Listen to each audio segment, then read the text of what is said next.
Okay, bila kita dengar tu, UWEC ni satu-satunya training center yang dekat Asia yang diiktiraf oleh Wake Up Pro. Mesti macam, mengarut lah dia ni.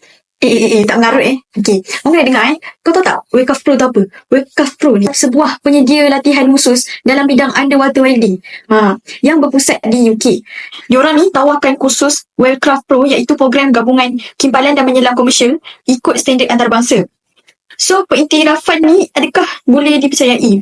Yes, memang boleh dipercayai sebab diiktiraf oleh American Bureau of Shipping, disahkan oleh EAL, UK Engineering Awarding Body, dan berkaitan dengan Institute of Marine Engineering, Science and Technology, IMAR-EST. Latihan di Wellcraft Pro ikut standard yang dicari oleh employee global.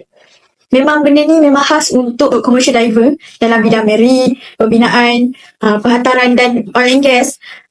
Kalau yang tak ada diver yang tak ada pengalaman nak welding pun boleh. Tapi kalau untuk adik-adik yang tak ada pengalaman apa langsung, tapi memang minat pun boleh sebenarnya. Tahu yang tu, korang just klik kat bio ataupun bagi tekan biru. Kalau nak upgrade skill, memang Wellcraft Pro ni memang jawapan dia. So korang tunggu apa lagi? Sign up lah.